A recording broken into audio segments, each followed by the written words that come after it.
हे guys this is Santosh welcome back to my YouTube channel. आज पनि एउटा इन्ट्रेस्टिङ भिडियोमा तपाईँलाई स्वागत गर्न चाहे र आजको यस भिडियो अलिकति फरक रहनेछ। योभन्दा धेरै अगाडि मैले यस्तो फ्यान रिलेटेड एउटा भिडियो बनाएको थिएँ। त्यस पछाडि मैले कुनै पनि प्रकारको यस्तो भिडियो बनाएको थिइनँ र आज पनि एउटा नलेजेबल तपाईँको जीवनमा एकदमै धेरै नै युजफुल हुने कुरा सिकाउन गइरहेको छु। यहाँ देखेर तपाईँले जज पनि गरिसक्नुभयो होला, गेस गर्नुभयो होला। ओके, म तपाईँलाई चाहिँ यो फ्यानमा चाहिँ तपाईँले कसरी यो क्यापेसिटर चाहिँ फिट गर्न सकिन्छ म तपाईँलाई देखाउन गइरहेको छु। र यो हेर्दा यहाँनिर 3वटा वायर आएको छ। कसै कसै केसमा यहाँनिर 4वटा पनि आउन सक्छ। यो अहिलेको केसमा चाहिँ 3वटा मात्रै छ, प्रायः 3वटा हुन्छ। यदि त 4वटा भयो भने त्यो पनि प्रब्लम छैन।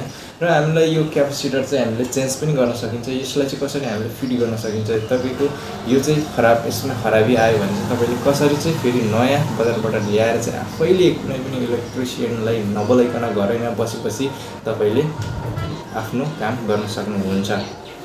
ओके, यस भिडियोमा हेरिसकेपछि तपाईँलाई कुनै पनि प्रकारको डाउट रहँदैन। तपाईँलाई क्लियरसँग आफैले घरमा इन्स्टल गर्न सक्नुहुनेछ।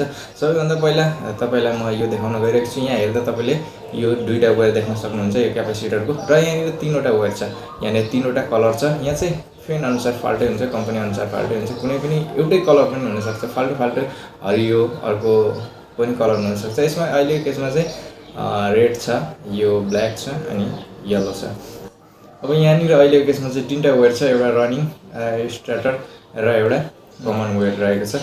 यो वायर चाहिँ हामीले यहाँनिर फिट गर्नुपर्ने हुन्छ। यदि तपाईँले सहीसँगले फिट गर्न सक्नु भएन भने चाहिँ तपाईँको फ्यान डेफिनेटली चल्दैन, या त उल्टो चल्छ या त धीमी एकदम स्लोली चल्छ है त। यदि तपाईँले सही कनेक्सन गर्नुभयो भने चाहिँ तपाईँको बाँकी फल्ट छैन भने फ्यानमा चाहिँ डेफिनेटली तपाईँको हाई स्पिडमा फ्यान घुम्नेछ। ओके, भिडियोलाई स्किप नगरी अन्तिमसम्म हेर्नु होला र भिडियोलाई सुरु गर्न चाहन्छु। ओके गाइज, तपाईँले चेन्ज गर्न लाग्नुभयो क्यापेसिटर चाहिँ ठिक छ कि छैन, त्यसले सही स्पार्क दिँदैछ कि छैन, त्यो चाहिँ चेक गर्नको लागि चाहिँ तपाईँले यसरी स्विच बोर्डमा जाने, त्यस पछाडि स्विचलाई अन गर्ने र यहाँनिर माइनस प्लस यहाँ एकछिन राखिदिने। ओके, त्यस पछाडि यहाँ चेक गर्ने। ओके, अहिलेको केसमा यो क्यापेसिटर एकदम 100% ठिक छ, सही स्पार्क दिँदैछ। अहिलेको केसमा म यसलाई चेन्ज गर्न गइरहेको छु। ओके गाइज, यस भिडियोमा चाहिँ म तपाईँलाई सिलिङ फ्यान चाहिँ कसरी इन्स्टलेसन गर्ने सम्पूर्ण प्रोसेस देखाउन गइरहेको छु। यो फ्यान चाहिँ इन्स्टलेसन गर्दाखेरि चाहिँ हामीलाई अलिकति चाहिँ डाउट हुन्छ, किन भन्दाखेरि यहाँबाट फ्यानबाट भित्रबाट 3वटा वायर आएको छ। यो वायरको फङ्सन चाहिँ हामीले जान्न सकिँदैन। र अर्को यो क्यापेसिटर छ, यो क्यापेसिटरलाई चाहिँ कहाँनिर सेट गर्ने, कहाँनिर यहाँ जोइन गर्ने, यी कुरामा चाहिँ हामी धेरै नै कन्फ्युज हुन्छ। र हामीले चाहिँ आफ्नै घरैमा पनि सजिलैसँग कुनै पनि स्पेसियल इलेक्ट्रिसियनलाई नबोलाइकन पनि हामीले कहिलेकाहीँ यो सर्ट हुन्छ, यो सर्ट भयो भने हामीले यो बजारमा पाइन्छ, यो बजारबाट ल्याएर चाहिँ हामीले आफैले पनि इन्स्टल गर्न सकिन्छ। यदि तपाईँले यो भिडियोहरू भयो भने चाहिँ तपाईँले कुनै प्रकारको पनि डाउट हुने छैन। यदि तपाईँको फ्यान टोटली ड्यामेज भयो, चलेन, या त तपाईँको फ्यानमा स्लो भयो भने चाहिँ यी कुराहरू गर्न सकिन्छ। स्लो हुँदा बिग्रिँदा अरू पनि समस्या हुनसक्छ, भित्र कोइलहरू पनि समस्या हुन्छ र तिनीहरू त मेजर प्रब्लम भयो। र नर्मल प्रब्लममा चाहिँ तपाईँले यो चेन्ज गर्नुभयो भने चाहिँ सजिलोसँग सल्भ गर्न सक्नुहुन्छ। त्यसको लागि तपाईँले केही स्टेप्सहरू छ, त्यो चाहिँ हेर्नुपर्ने हुन्छ। र यहाँनिर चाहिँ के मेजर प्रब्लम चाहिँ के चाहिँ छ भन्दाखेरि यहाँनिर सानोतिनो प्रब्लम हुँदा, यो वायरिङ मिस्टेक हुँदा पनि त्यति साह्रो तपाईँलाई यो ब्लास्ट हुने, त्यत्रो ठुलो मेजर प्रब्लम हुने खालको हुँदैन। यो इजी छ। तपाईँले भिडियोलाई स्किप नगरी हेर्नुभयो भने चाहिँ तपाईँले सम्पूर्ण प्रोसेसहरू चाहिँ मजाले बुझ्न सक्नुहुन्छ। ओके गाइस, सबैभन्दा पहिला तपाईँले यो क्यापेसिटरलाई ल्याउनु पर्ने हुन्छ। अब यहाँनिर हामीले 3 प्रकारको वायरहरू छ। कुनै सिचुएसनमा 4 प्रकारको पनि हुन्छ। आजकल यहाँनिर 4वटा पनि आएको हुनुहुन्छ। 4वटा पनि आयो भने कुनै प्रब्लम छैन, त्यसको अलिकति तरिका फाल्टै छ। तरिका फाल्टै भन्दा त्यसलाई चिन्नेको तरिका फाल्टै छ। यदि तपाईँले कुनै पनि मिटर छैन, तपाईँले कुनै पनि बोलबाट कुनै पनि कनेक्सन अरू तपाईँले चिन्ने, यो वायरलाई चिन्ने चाहिँ मेथड थाहा छैन भने चाहिँ तपाईँले यो एउटा सिचुएसन, एउटा मेथडबाट तपाईँले जुगाड भनौँ न होइन, लोकल हिसाबले, जुगाड हिसाबले तपाईँले यो चाहिँ समस्याबाट सल्भ गर्न सक्नुहुन्छ। त्यसको लागि चाहिँ तपाईँले यो भिडियोलाई हेर्नुपर्ने हुन्छ है त। ओके, फर्स्ट अफ अल हामीलाई यो कुन वायर थाहा छैन। अहिलेको केसमा कुनै पनि एउटा, यसलाई चाहिँ कमन वायर मानौँ अहिलेको केसमा होइन। अब हामीलाई डाउट छ, चेक गर्नुपर्ने छ कमन वायर। हामीलाई फर्स्टमा चिन्नुपर्ने भनेको कमन वायर हो। त्यो वायर चिनिसकेपछि हामीलाई कुनै पनि डाउट हुँदैन। अहिलेको केसमा म यसलाई यहाँ जोइन गरिदिन्छु। ओके, यसको यो धेरै नै अगाडिदेखिको फ्यान भएको कारणले गर्दा पनि यसको यो वायरहरू पुरा ब्रेक हुँदैछ होइन। तर पनि कोही छैन, यसलाई अझै फेरि यसलाई यो अगाडि कभरलाई रिमुभ गरेर फेरि नयाँ निकाल्नु पर्ने चाहिँ यो भाँचेरै सकिसक्यो।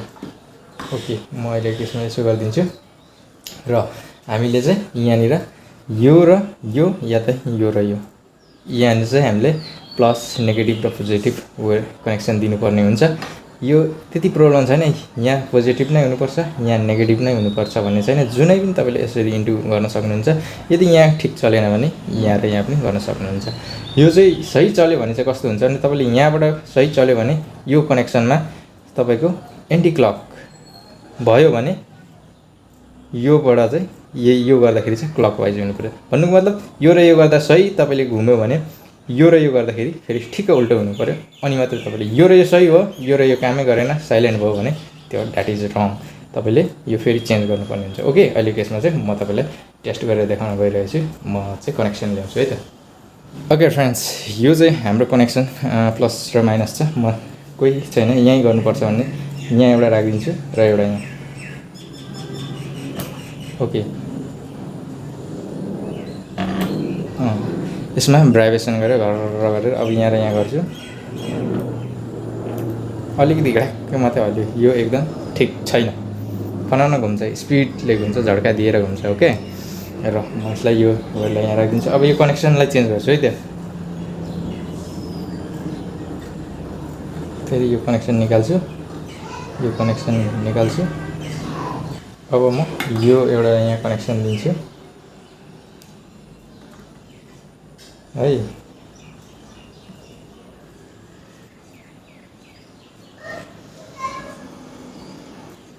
अब यस्तो कनेक्सन दिन्छु अहिले केसमा है त म यो। किन भन्दाखेरि यो अहिले चाहिँ 3 प्रकारको कालो पहेँलो र रातो 3 कलरको वेयर छ। यस्तो स्थितिमा एउटै कलरको पनि हुनसक्छ। यहाँ चाहिँ एउटै कलरको पनि हुनसक्छ, या त red and blue and yellow या त जुन पनि कलरको हुनसक्छ। अहिले केसमा चाहिँ यस्तो कलर छ होइन। यहाँ कलर अनुसारले नै डिसाइड चाहिँ हामी गर्न सकिँदैन, किनभने एक्ज्याक्टली यही कलर हुनुपर्छ भन्ने छैन नि त, त्यही भएर। ओके, अब यो चाहिँ गर्ने होइन, फेरि यो कि त यो र यो या त यो र यो। ओके, यो एन्ड यो म गर्छु। दायोस् गरेर यो गलत छ। यो र यो गर्छु, कुनै यसमा कुनै मुभमेन्ट नै भएन। ओके, यो अब लास्ट एउटा छ, अर्को चाहिँ हुनै पर्ने हो। अब यसलाई कमन मानिसक्यो, यसलाई मानिसक्यो। अब यसको पालो छ रेडको। ओके,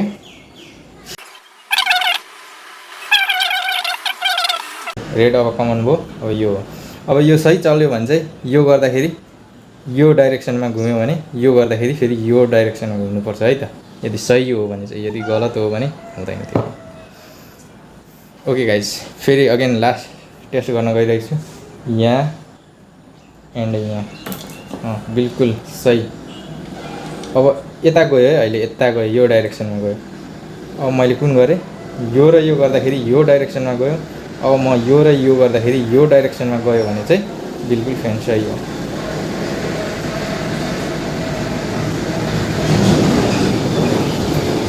ओके, यो डाइरेक्सनमा यता गयो, बिल्कुल फ्यान अहिले सही छ। यो र यो गर्दाखेरि यो गयो। ओके गाइज, अब चाहिँ तपाईँले बुझ्नुपर्ने हुन्छ, यो र यो गर्दाखेरि फ्यान यो डाइरेक्सनमा गयो भने यो चाहिँ तपाईँले माथिबाट हेर्दा ठ्याक्कै उल्टो देखिन्छ। जसरी यहाँबाट हेर्दै हुनुहुन्छ यो सही क्लकवाइज घुम्दैछ भने यो चाहिँ तल यो चाहिँ एन्टी क्लक घुमिराखेको हुन्छ। त्यसैले गर्दाखेरि यो र यो गर्दा त्यो भयो भने हामीले यो र यो गर्नुपर्छ। यो चाहिँ हाम्रो, यसलाई चाहिँ हामीले टेपिङ गर्दा हुन्छ। यो चाहिँ हाम्रो लक लाग्यो, यसलाई कहीँ पनि युज हुँदैन। अब तपाईँले यहाँ र यहाँ दिने प्लस माइनस फेस र तपाईँले नेगेटिभ यहाँनिर दिने तपाईँको इन्स्टलेसन सक्सेस हुन्छ। र त्योभन्दा अगाडि म तपाईँले कसरी इन्स्टल गर्ने त्यो पनि म सानो प्रोसेस देखाउन गइरहेको छु। अबको केसमा चाहिँ तपाईँले यस्तो हुन्छ, यहाँनिर यसलाई यस्तो हुन्छ र यसलाई यो स्क्रुलाई यहाँ राख्नु र यसलाई यसरी यहाँबाट फर्स्ट यताबाट हटाउने अनि यसरी यो फिक्स भयो। अब हामीले के गर्ने, यसलाई सिधै यसलाई यहाँ गाडिदिने।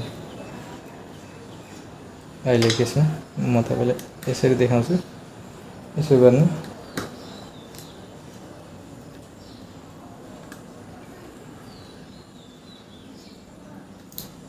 यहाँ गरिदिने।